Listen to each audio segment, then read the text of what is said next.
Fresh Morning. Fresh Morning. Morning avec la voix de Kiri Kara ce matin sur les 104.5 Urban FM. Après notre premier invité de la journée, on a d'autres invités qui sont avec nous. On a monsieur Irango Arnaud qui est le directeur général de RDV Tour. Il est accompagné du chef Merlin et ils viennent donc nous parler du projet Sans Repas. Arnaud, bonjour. Bonjour Dafresh. Comment tu vas ce matin? Je vais bien. Et à la forme? Oui, et je profite également à dire bonjour à l'ensemble des auditeurs des 104.5 Urban FM. Il faut ajouter la station urbaine. La station urbaine. Voilà, sinon c'est pas complet. Parce que moi j'ai dit ton entreprise au complet. Oui, exactement. Aussi pour nous au complet. C'est juste, oui. Alors c'est quoi le projet Sans Repas? Alors, nous sommes à la 4e édition du projet Sans Repas pour Sans-Abri. 4e édition? 4e édition, oui, du projet Sans Repas pour Sans-Abri.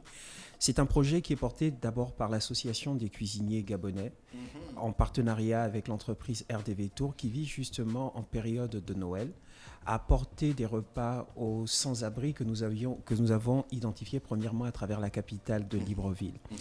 Cette année, la nouveauté, c'est que l'activité va se dérouler non seulement à Libreville, mais à Franceville, à Port-Gentil, à Moanda et à Mula.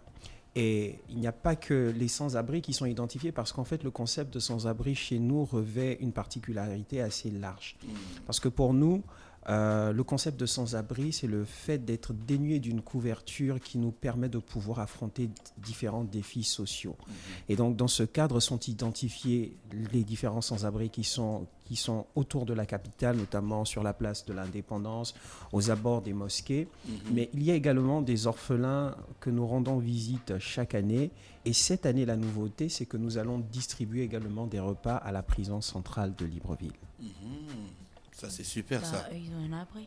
Et qui vous fournit toute la nourriture? Alors, justement, le chef Merlin est là pour... mais il faut d'abord qu'ils répondent. Ils ont un abri à la prison centrale. Pourquoi vous les avez choisis? C'est pas leur abri, c'est l'abri de l'État. C'est des sans-abri, les gars de la prison. Oui, quand je dis qu'ils ont un abri, c'est qu'ils ont un toit au-dessus de leur tête et surtout que la prison, en fait, se charge de leur alimentation. J'ai juste envie qu'il explique le choix de cette cible. Vous avez raison de poser cette question. Au niveau de la prison centrale, vous savez, il y a plusieurs quartiers. Et il y a un quartier justement dans lequel vous allez retrouver des personnes qui ne reçoivent plus de visite de leur famille depuis des années. Ah, c'est clair. Et vous avez également un quartier dans lequel vous allez trouver des personnes qui ont la santé fragile et qui sont donc isolées du fait qu'elles souffrent de maladies, etc. Donc, ces personnes-là sont identifiées. Il s'agit de près de 1000 personnes au niveau de la prison centrale qui sont identifiées et qui vont pouvoir bénéficier pendant cette période des repas que nous allons distribuer justement dans le cadre. Vous avez appelé ça 100 repas aux sans-abri. Oui. Et s'il y en a près de 1000, on a dépassé les 100 depuis. Non, mais ça c'est un mot aussi. Alors, je pense qu'aujourd'hui le concept... Je pense qu'aujourd'hui, le concept évolue. Vous savez, lorsque nous parlons... même si vous dites 100 repas, vous allez en distribuer des milliers, Ça veut dire, en fait, que chaque année, nous évoluons dans le cadre de la distribution, des repas. Il faut le dire, vous savez, lorsqu'on aborde ce genre de sujet, on devrait être empreint de gravité et surtout d'humilité parce qu'on se rend compte qu'à côté de notre semblant de confort, je préfère le dire ainsi, il y a la souffrance des personnes qui sont autour de nous. Et je félicite beaucoup l'Association des cuisiniers gabonais qui, la première, s'est rendue compte qu'ils avaient la possibilité de pouvoir mobiliser les gens au travers de dons pour pouvoir préparer des repas pour ces personnes en période de fête. Et là, je pense quand même que le chef Merlin est assez Chef Merlin, bonjour. Bonjour. Merci d'avoir accepté notre invitation. Rapprochez-vous du micro, s'il vous plaît. C'est moi qui vous remercie déjà. Merci. Vous êtes un chef, mais Merlin, c'est Merlin l'enchanteur. C'est un magicien. Comment un cuisinier devient magicien? Comment un magicien devient cuisinier? Un cuisinier, c'est un magicien. Il mélange des ingrédients qui n'ont rien à voir les uns avec les autres. Chef Merlin, parlez-nous un peu de vous. Vous êtes un vrai chef avec beaucoup les médailles. Oui, alors le chef Merlin, c'est le président de l'association des cuisiniers gabonais. C'est une vraie association ou bien c'est l'association de la bouche? Non, une association légale reconnue par l'État. Nous existons depuis 2014 déjà. D'accord. Ils ont même une page Facebook. Voilà. Et on va dire, actuellement, j'ai une expérience professionnelle de 19 ans.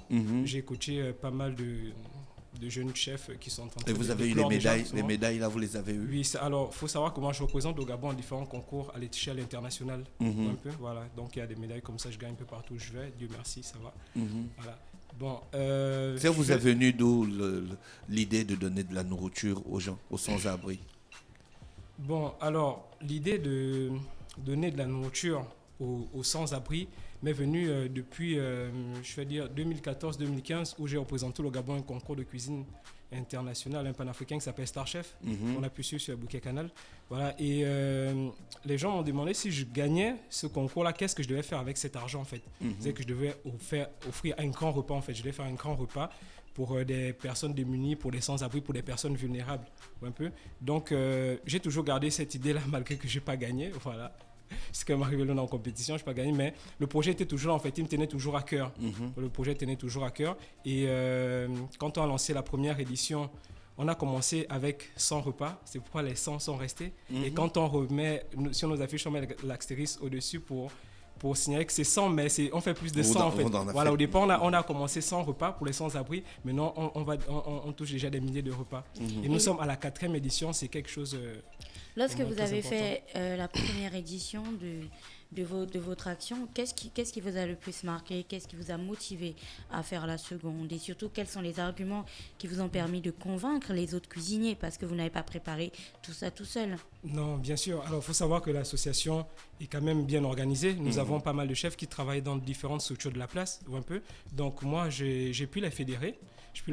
Et ensemble, c'est avec des petites cotisations comme ça en interne. D'abord, nous-mêmes, on s'est dit que nous devons faire ce projet. On peut réaliser 100 repas quand même, c'est possible pour nous, voilà, avec une petite collecte interne. Maintenant, on s'est vu que la demande était quand même sur le terrain, c'est autre chose. Il fallait plus en fait, et à partir de la 2e édition, on a commencé à produire, on a fait 580 repas, c'était la 2e édition, et celle qu'on a fait la fois passée, je ne me souviens plus, on était près de 1000, 700. 700 ouais, donc c'est évolue en fait, au fil des ans, c'est évolue. Et quel est le retour que vous avez des bénéficiaires de ces repas?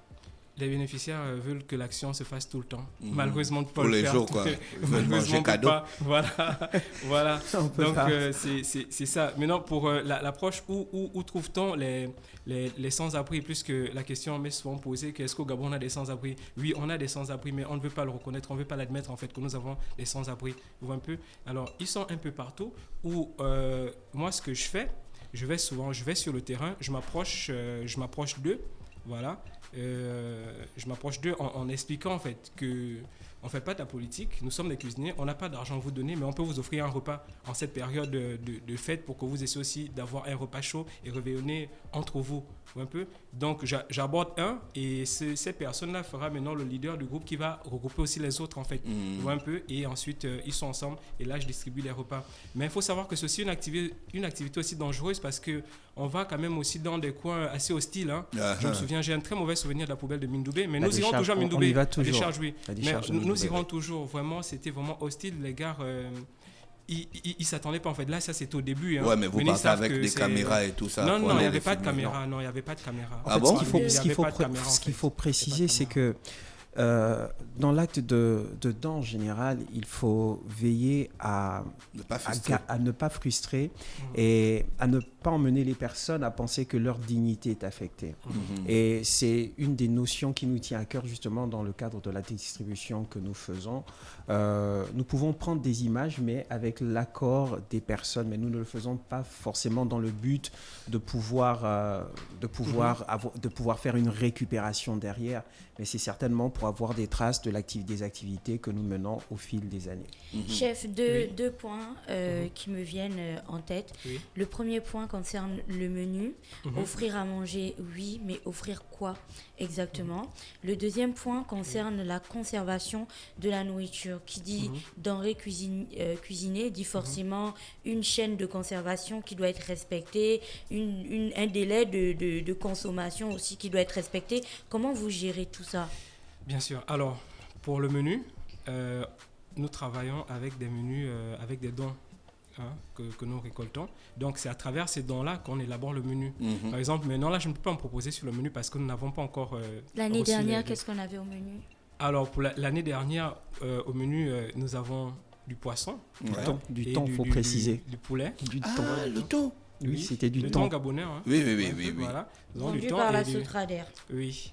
Et nous avons aussi naturellement du poulet et du riz et du pain qui nous avait été offert par un partenaire. Est-ce que pour le jour là, je peux m'improviser sans abri pour venir manger? Alors, d'après, je vous posais une très bonne question. En fait, ce qu'il faut rappeler, c'est que l'action est une action qui invite également les personnes à la solidarité. C'est la raison pour laquelle, indépendamment du fait que les chefs cuisinent, il y a des bénévoles qui sont appelés justement à participer à la préparation des repas et à la distribution des repas.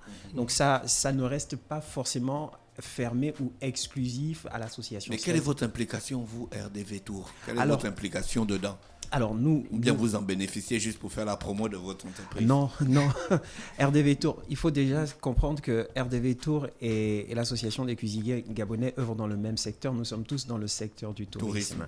Et donc nous mutualisons justement nos efforts pour pouvoir promouvoir quelque part la destination Gabon, mais rappeler également que ces actions procèdent du tourisme communautaire, parce que c'est un tourisme qui consiste justement à apporter de l'aide aux classes défavorisées. Donc c'est un pan de l'activité de RDV Tour, le tourisme communautaire. Je vais revenir, votre question, vous avez posé deux, je répondais à une et je viens de répondre à la deuxième concernant la conservation et le transport, tout ça. Voilà. Alors savoir que nous sommes des professionnels, donc tout ce qui est température, tout ça, ce sont des choses qu'on maîtrise en fait, un peu.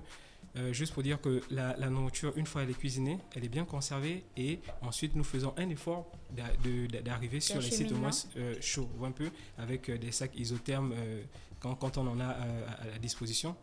Maintenant, avoir tous les repas dans des sacs isothermes, c'est pas aussi facile.